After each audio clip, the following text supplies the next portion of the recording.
No podía dormir. No importaba cuántas pastillas tomara, cuántos terapeutas visitara o cuántos videos motivacionales viera antes de acostarse. A los 26 años, su mente era un campo arrasado por pensamientos que no se apagaban jamás. El pecho le dolía sin razón, las manos le sudaban y el miedo llegaba sin aviso, como una tormenta en pleno cielo azul. Nadie lo notaba. Para el mundo era solo un joven sensible, pero por dentro sentía que se estaba rompiendo en silencio.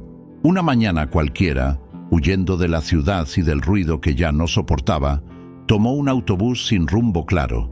Bajó en un pueblo perdido entre montañas, donde el tiempo parecía caminar más lento. Allí, sentado al borde de un camino de tierra, encontró a un campesino anciano, con la piel curtida por el sol y una calma que resultaba casi ofensiva. El joven le pidió agua. El viejo le ofreció algo más: acompañarlo a sembrar.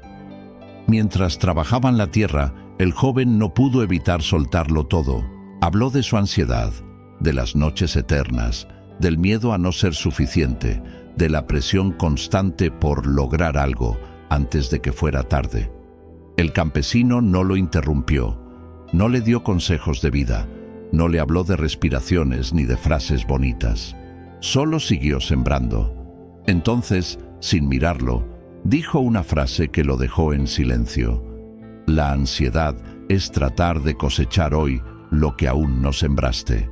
El joven se rió, incómodo, pero el viejo continuó: la paz no llega cuando controlas todo, llega cuando aprendes a esperar, cuidar y soltar. En ese campo humilde, entre semillas y tierra húmeda, el joven comenzó a entender algo que nadie le había explicado jamás. Algo sencillo, casi olvidado, que cambiaría su manera de vivir para siempre. Y lo más impactante es que no ocurrió de inmediato. Como toda buena cosecha, lo mejor estaba aún por venir. Lucas no podía dormir. No importaba cuántas pastillas de ese nuevo ansiolítico recetado por el psiquiatra número 3 tomara, cuántos terapeutas con diplomas impresionantes visitara o cuántos videos de mindfulness y frases positivas viera antes de acostarse. La oscuridad de su habitación en el apartamento céntrico se llenaba siempre del mismo zumbido. A los 26 años, su mente era un campo arrasado, un paisaje yermo donde los pensamientos crecían como malezas venenosas. No estás a la altura, todos avanzan y tú te quedas. Mañana será otro día perdido. Tu respiración está mal, tu corazón late raro. Eran pensamientos que no se apagaban jamás. Un comité de críticos implacables que celebraban sesión perpetua detrás de sus ojos. El pecho le dolía sin razón física, una opresión constante que los médicos atribuían al estrés. Sus manos sudaban frío en las reuniones de trabajo, y el miedo, ese miedo abstracto y paralizante, llegaba sin aviso, como una tormenta eléctrica en pleno cielo azul de un domingo cualquiera. Nadie lo notaba. Había perfeccionado el arte de la fachada. Para el mundo, sus compañeros de la agencia de marketing, sus escasos amigos, incluso su familia, era Lucas, el joven sensible, un poco introvertido, pero brillante.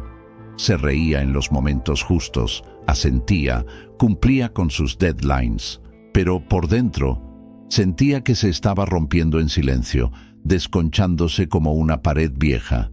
La vida era un ruido blanco y agresivo, el claxon del tráfico, el ping constante del teléfono, el murmullo de las conversaciones ajenas, el latido acelerado de su propio corazón, que escuchaba con pánico cada noche sobre la almohada. La gota que colmó el vaso fue un martes cualquiera. En medio de una presentación de campaña, su mente en blanco. No un bloqueo común, sino un vacío aterrador seguido de una oleada de calor y la certeza absoluta de que se iba a desmayar, a morir allí mismo, frente a todos. Tartamudeó, sudó y salió del salón murmurando una excusa sobre el aire viciado. Se encerró en el baño, respirando entrecortado, mirando su rostro pálido en el espejo. Esto no es vida, pensó. Era solo supervivencia entre un ataque de pánico y el siguiente. Al día siguiente, llamó a la oficina diciendo que estaba enfermo. Era verdad. Tomó la mochila más vieja que tenía, metió una muda de ropa, su cargador, y en un acto de puro impulso animal de huida, se dirigió a la estación de autobuses interurbanos. No tenía destino. Compró un boleto al primer pueblo cuyo nombre le sonara a lejano y silencio. Valle Quieto. Un nombre de postal, quizás falso, pero le bastaba. El viaje duró 4 horas, durante las cuales el paisaje urbano, gris y vertical, se fue aplanando, poniéndose verde, luego montañoso. El aire que entraba por la ventanilla entreabierta del autobús empezó a oler a tierra húmeda y a hierba, no a gasolina. Cuando bajó, las piernas temblorosas por el viaje y la ansiedad residual, se encontró en una plaza polvorienta con una fuente seca. No había prisa, no había semáforos, solo el sonido lejano de unas gallinas y el viento moviendo las hojas de unos plátanos viejos. Caminó sin rumbo, dejando que el pueblo lo absorbiera. Pasó frente a casas bajas con macetas, un almacén con el letrero descolorido, hasta que las casas se espaciaron y dio con un camino de tierra que se perdía entre unos campos verdes. La fatiga, más emocional que física, lo dobló. Se sentó al borde del camino, la cabeza entre las manos, tratando de controlar la respiración, sintiéndose ridículo y perdido. Fue entonces cuando lo vio. Un hombre mayor, quizás 70 años, quizás 80, la piel surcada como la corteza de un olivo, vestido con una camisa de cuadros desgastada y pantalones de pana. Estaba sentado en un tronco caído, al otro lado del camino, afilando con calma una herramienta de mano en una piedra de amolar. El sonido era rítmico, casi hipnótico. El hombre no pareció notar a Lucas al principio. Luego alzó lentamente la mirada. Sus ojos eran de un color gris claro, como piedra de río, y en ellos no había curiosidad impertinente ni lástima, solo una tranquilidad profunda y observadora. Lucas sintió la garganta seca, pastosa por la ansiedad y el polvo del camino. «Disculpe». La voz le salió ronca. «¿Tendría un poco de agua?» El anciano, sin decir palabra, asintió. Al lado del tronco había una jarra de barro y un vaso de metal. Sirvió agua y se acercó a ofrecérsela. Lucas bebió ávidamente. El agua estaba fresca, con un sutil sabor a tierra y a frescura, la mejor que había probado en su vida. «Gracias», dijo, devolviéndole el vaso. El hombre, a quien Lucas empezaría a conocer solo como el viejo Tomás, lo observó un momento más, sus ojos escudriñando sin ser invasivos el temblor en las manos de Lucas, la sombra bajo sus ojos. «La ciudad trae mucha sed», comentó en un tono neutro, como si hablara del clima. Lucas asintió, sintiéndose transparente. «Sí, demasiado ruido». Tomás guardó silencio, mirando hacia sus campos. Luego volvió a clavar la mirada en Lucas.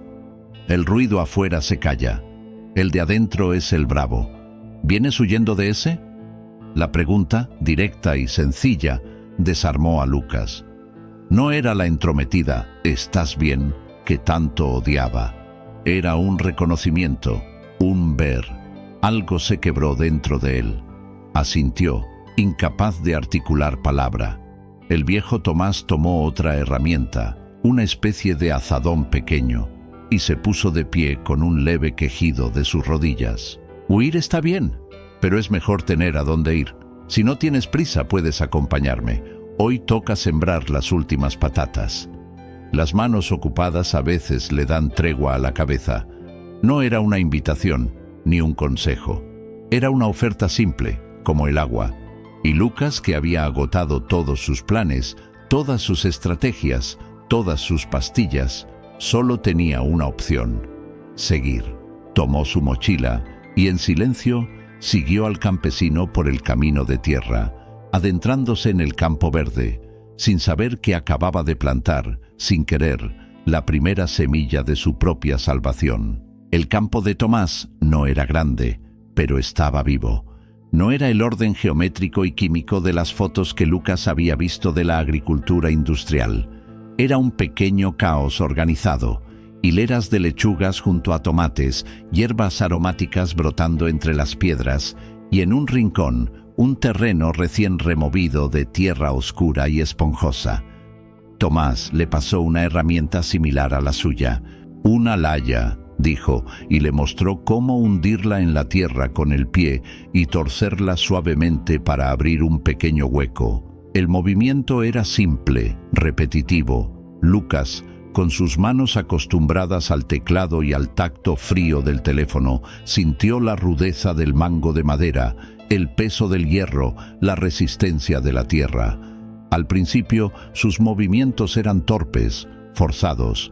La ansiedad, su compañera constante, no se fue. Susurró en su oído: «Lo estás haciendo mal. Te estás ensuciando. Esto es inútil. Estás perdiendo el tiempo». Pero Tomás trabajaba a su lado en un silencio denso y cómodo. No había prisa. Cada movimiento era deliberado, casi ritualístico. Lucas, sudando bajo un sol que no era agresivo sino cálido, empezó a imitar ese ritmo. Hundir, torcer, soltar, el sonido de la tierra al abrirse, el canto lejano de los pájaros, el roce de la brisa en su nuca sudorosa. De pronto, entre un hoyo y otro, las palabras empezaron a brotar de él como el agua de un pozo largo tiempo sellado. «No puedo apagarla», dijo, y su voz sonó extraña en medio de aquel silencio. «La mente, quiero decir, es como si tuviera una radio encendida en volumen máximo todo el tiempo, en una habitación de la que no puedo salir». Tomás no lo miró. Siguió abriendo hoyos. «¿Y qué dice esa radio?»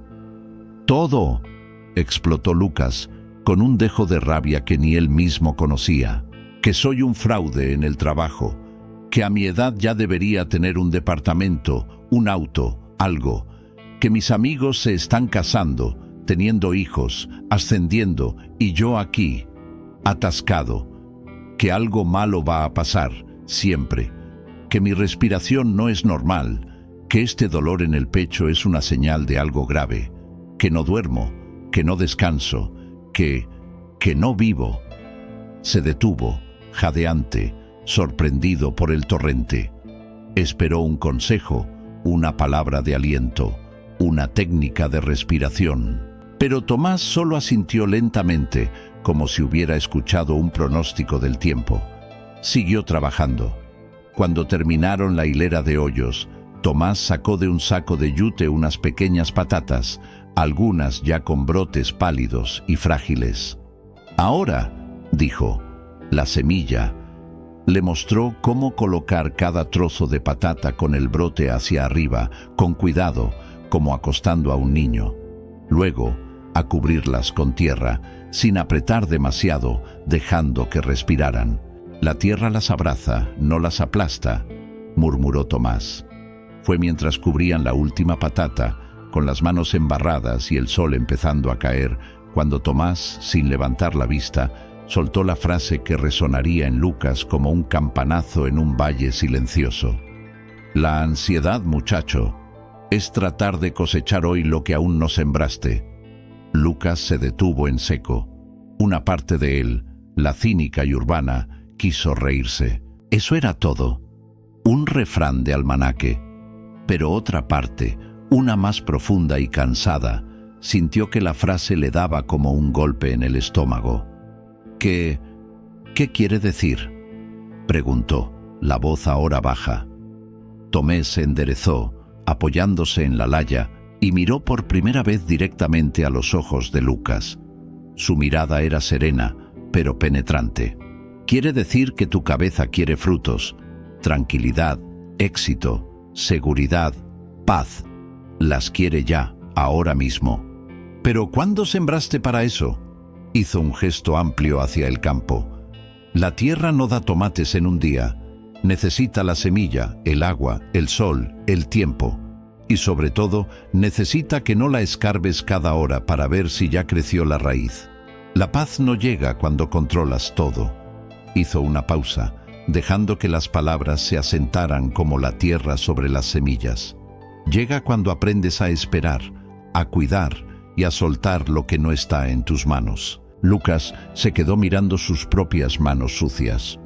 Por primera vez en años no estaban temblando. El ruido en su mente no había desaparecido, pero había encontrado, por un momento, un contrapunto. El ritmo lento de la respiración de Tomás, el susurro del viento en los árboles del lindero. No era silencio, pero era un sonido diferente. «No sé hacer eso», confesó en un susurro. «No sé esperar, solo sé temblar». Tomás esbozó una sonrisa pequeña que apenas arrugó las comisuras de sus ojos. «Por eso estás aquí. Aprendemos sembrando.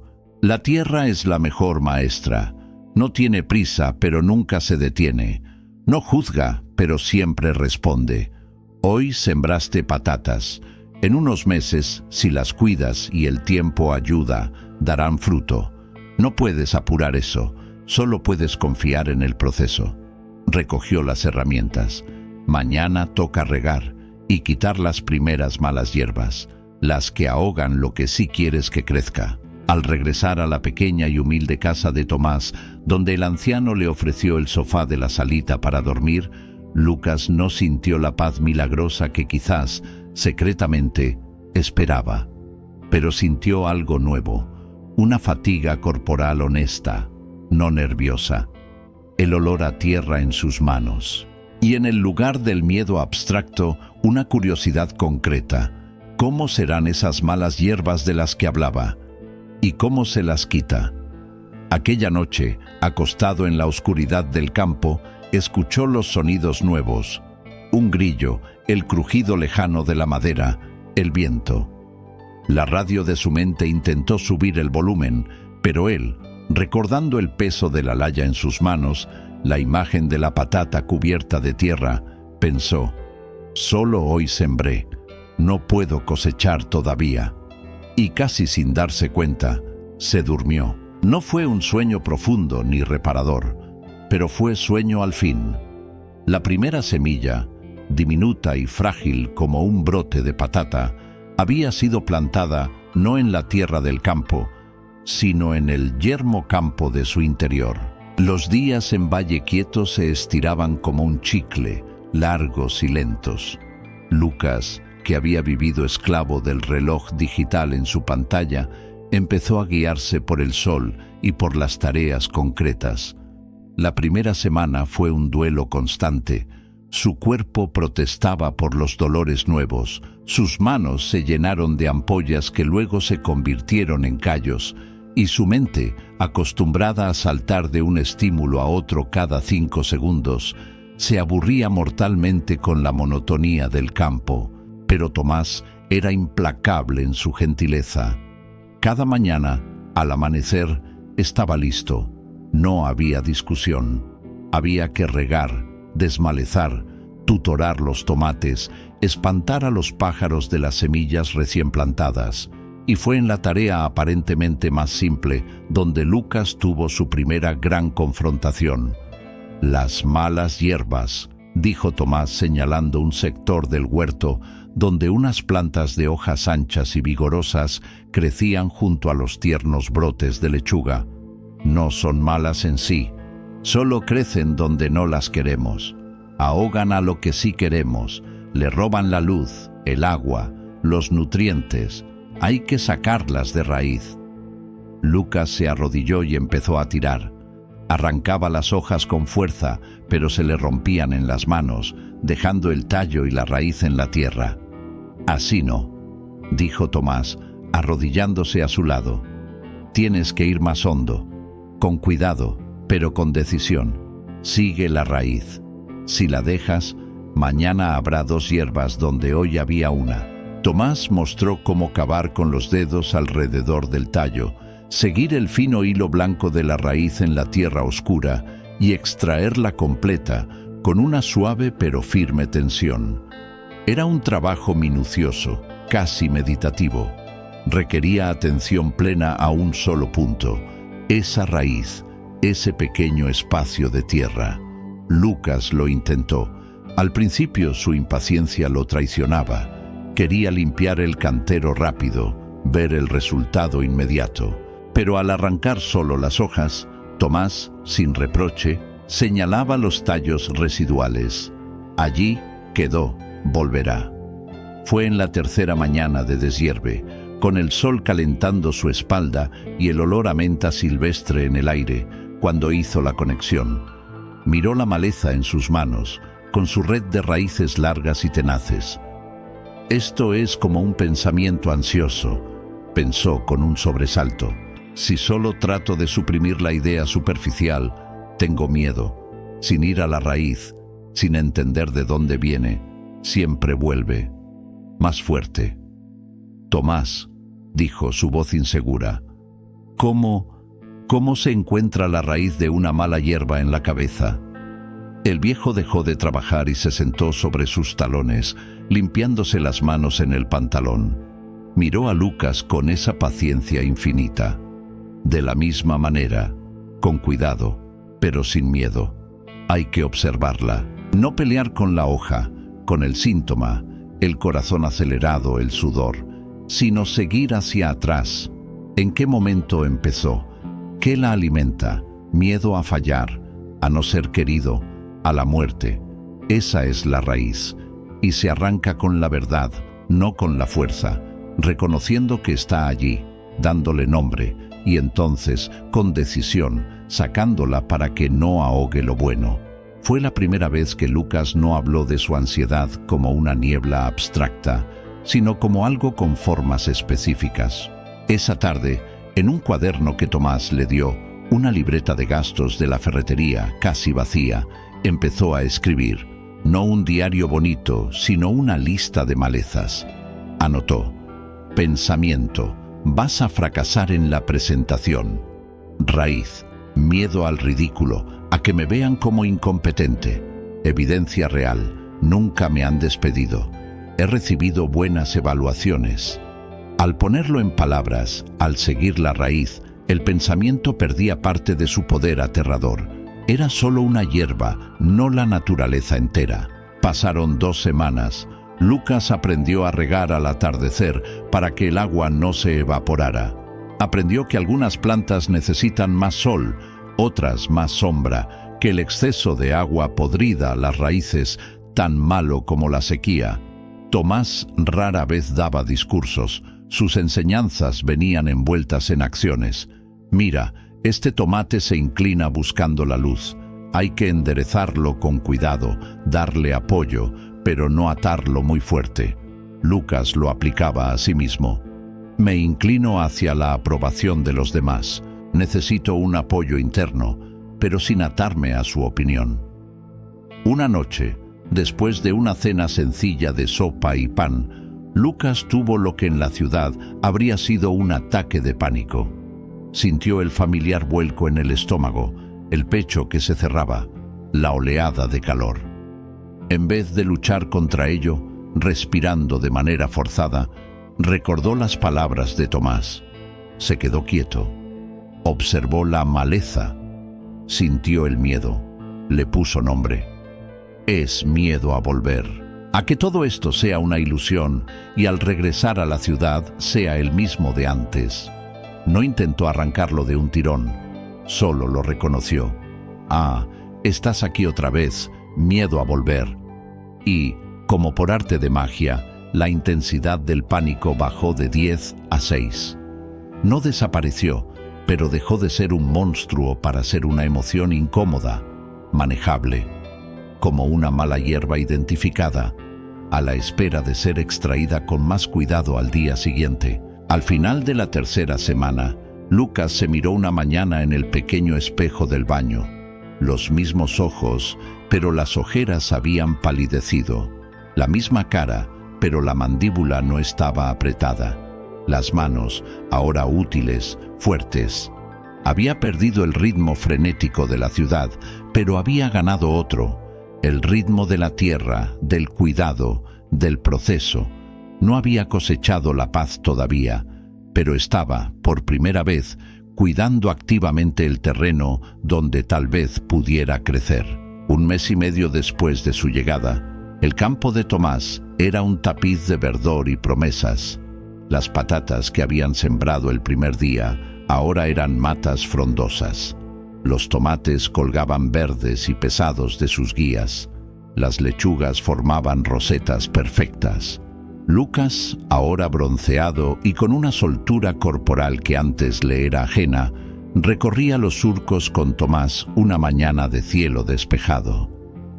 «Hoy», anunció el viejo deteniéndose frente al cantero de patatas, «toca la primera cosecha». Lucas sintió una punzada de ansiedad, la vieja conocida, pero ahora era solo un susurro lejano. ¿Y si arruinamos todo? ¿Y si no hay nada bajo la tierra? Tomás, como si lo leyera, le pasó un tenedor de mano ancho y resistente. No se cosecha con las manos, se usa la herramienta con cuidado. Se hunde al lado de la planta, no sobre ella, y se palanca suavemente.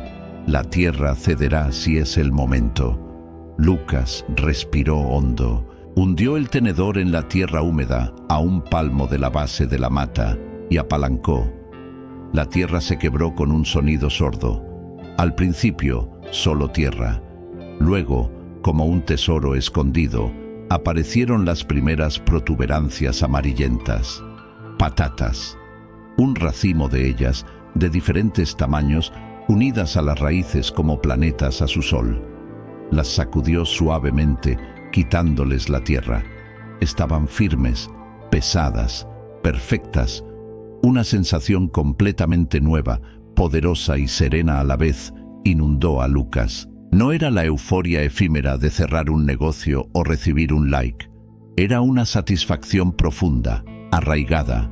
Había sembrado, había cuidado, había esperado.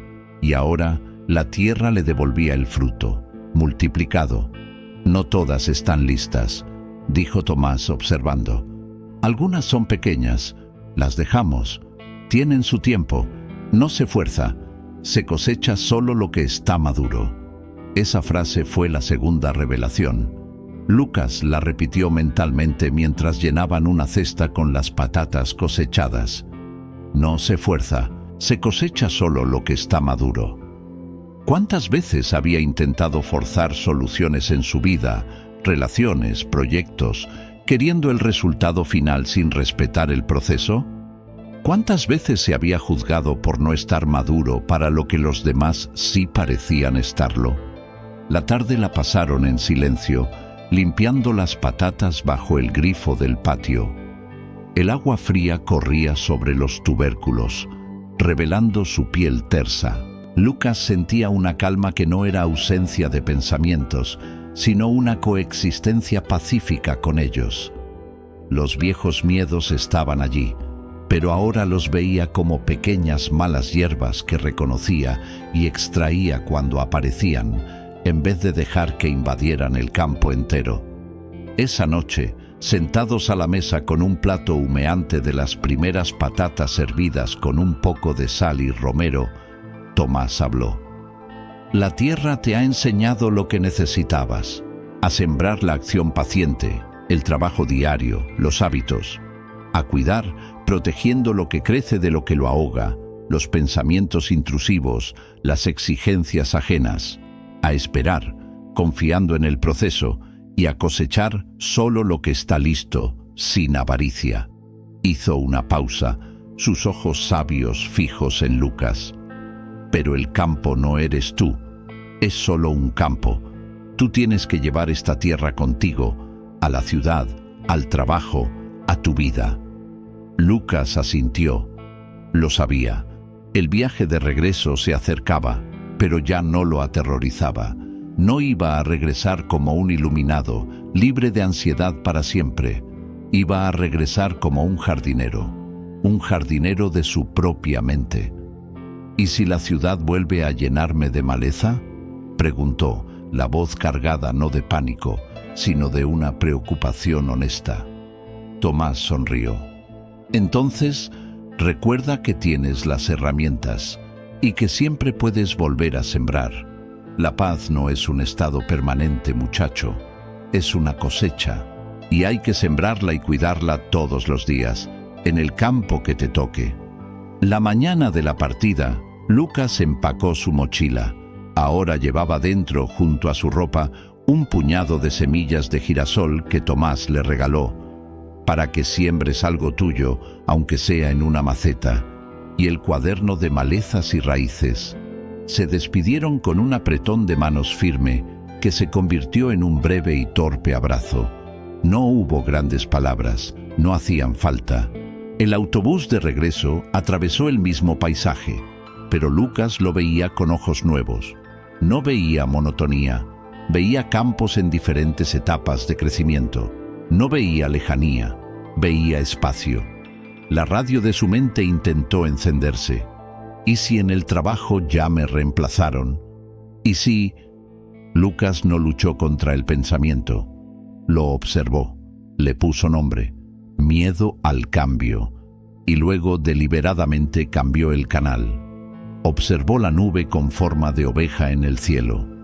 Sintió el peso del puñado de semillas en su bolsillo. Respiró, sintiendo el aire entrar y salir, como las mareas, sin forzarlo. Al llegar a su apartamento, el silencio le sonó diferente. No era un silencio vacío y amenazante. Era el silencio de un campo en reposo, listo para ser trabajado. Lo primero que hizo no fue encender la computadora, fue salir al pequeño balcón, lleno de polvo y macetas vacías. Sacó la tierra vieja, la aireó, y con una calma que le resultaba ahora familiar, plantó una de las semillas de girasol en una maceta. La cubrió de tierra, sin apretar demasiado. La regó. Supo que la ansiedad volvería a visitarlo. Las tormentas llegarían. Pero ahora tenía un refugio interno, un conocimiento más profundo que cualquier pastilla o técnica. Sabía que la paz no se encuentra, se cultiva, y él por fin había aprendido a sembrar.